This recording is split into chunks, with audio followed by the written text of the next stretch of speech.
संपत्ती आहे, भक्ती आहे, सत्ता आहे. आता युक्तीचा विचार करा. जेव्हा पहिल्यांदा रावण जनक राजाकडे जातो तेव्हा पहिला प्रश्न विचारतो, जनान धनुरार्धो वा कन्या दो? आधी धनु की आधी कन्या? कारण राशी क्रमांकानुसार 9 क्रमांकाला धनु आहे आणि जर 6 क्रमांकाला कन्या असेल जनाका आणि जर 9 क्रमांकाला धनु असेल तर आधी कन्या देऊन टाक, धनुचं नंतर बघू. अशी युक्ती महाराज.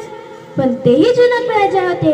त्याने एका कोड्यात उत्तर दिले, लंकेश नक्षत्र कुशल भवान न शत्रू कुशल भवान. लंकेश तू नक्षत्र मोहनात तरबेज आहे परंतु तू क्षत्रिय धर्मात तरबेज नाही. आता या श्लोकामध्ये बघा, प्रथम पदामध्ये जर संधी केली म्हणजे नक्षत्र कुशल भवान आणि द्वितीय पदामध्ये जर विग्रह केला म्हणजे न शत्रू कुशल भवान, अर्थ बदलतो. सर्व गोष्टीच्या अनुकूलता रावणाकडे आहे.